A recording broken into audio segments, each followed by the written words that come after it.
Bonjour, bonjour tout le monde, j'espère que vous allez bien. Alors, deuxième petit live spontané de la semaine. Aujourd'hui, j'avais envie de parler de changement. Est-ce que le changement est si évident que ça? Est-ce que quand je parle changement, évidemment, je parle je parle pas forcément des petits changements du quotidien, des petites choses, des petits réglages qu'on peut faire. Je parle de changements, voilà, qui sont assez conséquents, que ce soit un changement de lieu de vie, un changement professionnel, un changement de mode de vie, voilà, tous ces changements finalement qui sont des pas qu'on considère comme grands et parfois, eh bien, faire ce changement-là n'est pas si évident pour tout le monde. En fait, je fais ce live suite à des messages que j'ai reçus par rapport à mon post d'hier, qui est celui d'oser. Qu'est-ce qu'on risque? Qu'est-ce que l'on risque si on n'ose pas? Plutôt que de se poser la question qu'est-ce que je risque si j'ose? Si j'ose, ça veut dire voilà, si j'ose changer, si j'ose passer à l'action, si j'ose réaliser mes rêves quelque part. C'est plus intéressant de se poser la question mais qu'est-ce que je risque si je n'ose pas finalement? Et suite à ce post, j'ai eu pas mal de messages, voilà, avec des objections ou des remarques qui sont toutes très très intéressantes, très pertinentes. Et j'avais envie justement de rebondir là-dessus. Donc, par exemple, les premières objections que l'on a en général, c'est mais je ne trouverai pas mieux, ou je n'y arriverai pas, si jamais je veux changer de boulot, ou si jamais je veux partir, je ne trouverai pas de nouveau lieu de vie, je ne pourrai pas retrouver la vie que j'avais avant, ou je ne gagnerai pas assez d'argent, comment je ferai pour payer mon loyer si je me lance dans l'entrepreneuriat, voilà. Donc tout ça, ce sont des objections qui sont ok, alors il faut que j'arrête d'utiliser ce terme parce qu'on m'a dit que c'était un peu le ok, c'était un peu le terme valise. C'est normal d'avoir ce type d'objection. Et même moi, je me les suis bien sûr posées il y a 2 ans, il y a 1 an et demi quand j'ai posé ma démission, ou en tout cas quand j'ai pris la décision de changer de vie professionnelle. C'est normal de se les poser. Par contre, ce sur quoi j'ai envie de porter notre attention, c'est ce qui va être intéressant dans ce cas-là. Quand vous avez ce type d'objection dans votre tête, première chose, c'est de les observer. Ok ? J'y arriverai pas, je pourrai jamais gagner ma vie par moi-même, ça ne marchera pas, comment je vais faire pour payer mon loyer, je ne trouverai pas mieux. Voilà, toutes ces objections que l'on a, ce qui est intéressant, c'est de les observer, parfois même de les noter et de les analyser et de prendre du recul par rapport à celles-ci et de se dire ça, c'est des croyances. C'est des croyances qui me bloquent, ce sont des croyances limitantes. Alors, peut-être qu'elles ont une légitimité, peut-être que dans votre contexte, pour vous, elles font sens. Mais dites-vous qu'il y en a qui l'ont fait, même dans des situations pires que les vôtres. Donc quelque part, elles ont une forme de légitimité dans votre vie aujourd'hui, mais dites-vous que ce sont quand même des croyances limitantes qui sont issues de votre expérience, de votre enfance, de la façon dont vous avez été éduqué, voilà, de plein de choses. Petite histoire, moi je suis fille de fonctionnaire. Et en fait, l'entrepreneuriat, je n'en ai jamais entendu parler avant il y a à peine 20 ans, quoi. Voilà. J'avais 25 ans quand je me suis dit « Ah tiens, on peut monter sa boîte, on peut créer quelque chose ». Donc c'était pas du tout une évidence pour moi de me lancer dans l'entrepreneuriat. Et ça, c'est des croyances, quand j'ai commencé à m'y intéresser et à me dire « Mais non, mais ça c'est pour les autres, c'est pas pour moi ».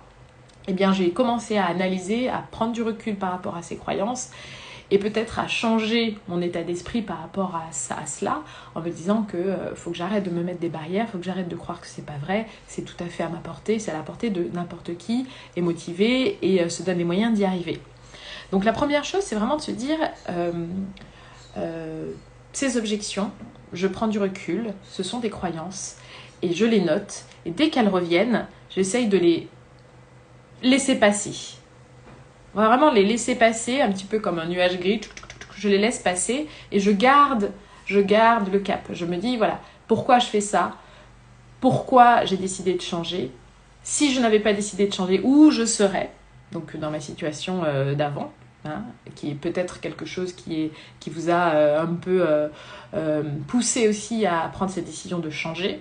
Donc, essayez vraiment de garder ce cap et laisser passer un petit peu ces croyances comme des nuages gris, avec le vent qui partent et qui s'en vont. Et voilà, on retrouve le soleil après cela. La deuxième chose que je voulais aussi vous dire, c'est que le changement, on a tous un rapport différent au changement. Je regarde par exemple juste au sein de mon couple, on est très différents par rapport au changement. Moi, je sais que j'ai grandi dans le changement. Alors pas forcément ma petite enfance, mais voilà, comme tout jeune guadeloupéen ou caribéen, en tout cas, on est amené à partir très tôt, après le bac, pour faire des études supérieures. Alors de moins en moins maintenant, parce qu'il y a de plus en plus de formations sur place maintenant, mais à l'époque, la vieille, à l'époque, c'était c'était le chemin de tout jeune guadeloupéen ou martiniquais que de quitter le foyer et s'installer dans l'Hexagone ou au Canada, ou partir en tout cas pour faire ses études. Donc quelque part depuis ce temps-là, je n'ai pas cessé de déménager, de bouger, de changer de vie, de retrouver un cadre, de recréer des amis, enfin de me refaire une vie sociale. Donc c'était quelque part normal pour moi et même c'est pas quelque chose que je subissais, c'est quelque chose aussi que j'aimais faire, ce changement. Ça me donnait beaucoup d'énergie, même si ça prend aussi beaucoup d'énergie, mais ça me donnait de l'énergie. Contrairement à mon conjoint qui, lui, a grandi dans une ville, ne l'a pas quitté, et c'était pas un besoin pour lui. Ça n'a jamais été quelque chose qui était prévu, de bouger. Donc quelque part, il m'a fait confiance, il m'a suivi, on a bougé ensemble. Mais voilà, quelque part, ce rapport au changement, on n'a pas tous les mêmes billes. Pour moi, un changement, c'est possible. Un changement radical, c'est quelque chose qui est totalement ancré dans ma... Voilà, excusez-moi, ça a coupé, contrairement à d'autres pour qui c'est plus compliqué, ou en tout cas, c'était pas quelque chose qui était ancré. Donc ça permet aussi de comprendre où on se situe par rapport au changement et de se dire aussi que c'est normal que le changement pour certains soit une marche un petit peu plus difficile à passer. Ensuite, le troisième chose, donc la première chose, c'était prenez conscience de ces croyances limitantes, de ces blocages que vous avez, qui ne sont pas finalement vous, qui ne vont pas définir votre projet. C'est juste des choses qui sont là depuis toujours et qui vous empêchent d'avancer parce que vous avez grandi avec des parents fonctionnaires, parce que vous avez grandi dans l'idée que un CDI, ça n'est que ça qui est possible pour vivre sereinement, pour bien gagner sa vie, etc. Donc toutes ces croyances que l'on a, on les laisse passer comme des nuages gris qui se font balayer par le vent et qui laissent découvrir le soleil. Deuxième chose, notre rapport au changement est différent d'une personne à une autre. Et ça, c'est bien d'en avoir conscience. Troisième chose, ça rejoint un petit peu le post d'hier. Qu'est-ce que ça implique si je ne change pas en fait ? Qu'est-ce que ça implique ? Moi, je sais que si je n'avais pas décidé de changer, eh bien, j'aurais développé beaucoup de frustration qui était déjà présente, une forme de colère. Moi, je sais que quand je parle à certains collègues, anciens collègues, je ressens cette colère, une espèce de cette frustration, et finalement qui se transforme un peu en tristesse parce qu'ils se sentent pas alignés avec les décisions, parce qu'ils se sentent pas forcément à leur place, parce que ils trouvent qu'il y a beaucoup d'injustice dans leur boulot. Enfin voilà, prenons conscience sur le long terme des conséquences si on ne change pas. Là, je parlais sur le plan pro, mais ça peut être aussi un changement de lieu de vie. Qu'est-ce que ça implique si vous restez dans une ville ou dans un endroit qui ne vous apporte pas satisfaction, totale satisfaction. Ça, c'est le troisième point. Le quatrième point, ça va être ici, l'état d'esprit, ce qu'on appelle le mindset. Se dire que c'est possible, faire ce travail de visualiser votre réussite, c'est hyper important. C'est quelque chose qu'on a tendance à ne pas connaître, mais il faut se dire que tout est énergie et que quelque part on attire aussi ce que l'on dégage, d'accord ? Quand on dégage quelque chose, une énergie, qu'elle soit, alors j'aime pas le terme positif, mais on va quand même l'employer parce qu'il est ancré dans notre système, mais quand on dégage une énergie positive sur tel ou tel projet, sur tel ou tel objectif, eh bien on attire on attire le même type d'énergie, d'accord? Alors que quand on dégage quelque chose d'hyper négatif, d'hyper péjoratif par rapport à un thème, par rapport à un sujet, eh bien, on a tendance à attirer ce type d'énergie négative. Vous avez sûrement quelqu'un autour de vous qui a toujours des tuiles, toujours des mauvaises expériences, que ce soit au professionnel, que ce soit amical, toujours des mauvaises... Et quand vous analysez un petit peu l'état d'esprit de cette personne, eh ben elle entretient, je ne dis pas que c'est à cause d'elle, mais quelque part je dis qu'on attire aussi ce que l'on dégage. Donc attention à votre état d'esprit. Et portez attention à votre état d'esprit et essayez de petit à petit de transformer quelque part des énergies que vous pourriez avoir, des énergies négatives par rapport à votre projet, en énergie positive.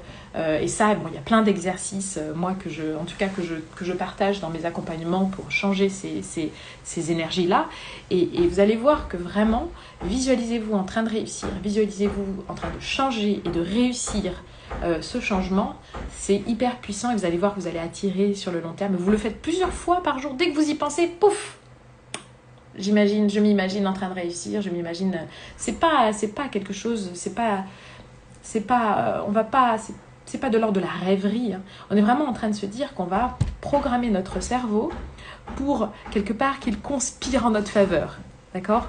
On lui met en tête que ça va réussir et lui, il va tout faire. Et les énergies extérieures aussi vont tout faire pour que vous y arriviez. Donc ça, c'est le 4e point. Et j'avais un 5e point aussi qui est très très puissant, que je trouve très intéressant. C'est un exercice qu'on appelle le modèle potentiel, mais qui peut être aussi traduit par entoure-toi ou contacte des personnes qui sont passées par là. Entoure-toi de personnes qui ont vraiment sauté le pas, qui ont décidé de changer, quel que soit le changement. Ça peut être quelque chose qui ressemble à ce que vous envisagez éventuellement, ce que vous auriez aimé faire, ou autre chose, mais contactez ces personnes-là, mettez-vous en contact, entourez-vous de ce type de profils qui ont vraiment... qui sont passés à l'acte, quoi. Voilà, c'était un petit live spontané sur le changement. Comment finalement se mettre en condition pour que le changement soit quelque chose de simple et que passer à l'acte ne soit pas quelque chose qui soit quelque chose de négatif ou éteignez ce brouhaha, ces interférences pour aller vers votre objectif. Ça, c'est quelque chose qui va être hyper puissant quand vous êtes en tout cas déterminé à passer à l'action et à changer. Voilà, je ne sais pas si vous avez des questions. Comme c'était très spontané, je me dis que vous êtes occupé à autre chose et que de toutes les façons, je reposterai cette vidéo sur mon feed. N'hésitez pas, si vous avez des questions, j'attends quelques secondes avant d'éteindre. Et j'en profite pour vous dire que voilà, j'espère que vous allez bien, que tout se passe bien de votre côté.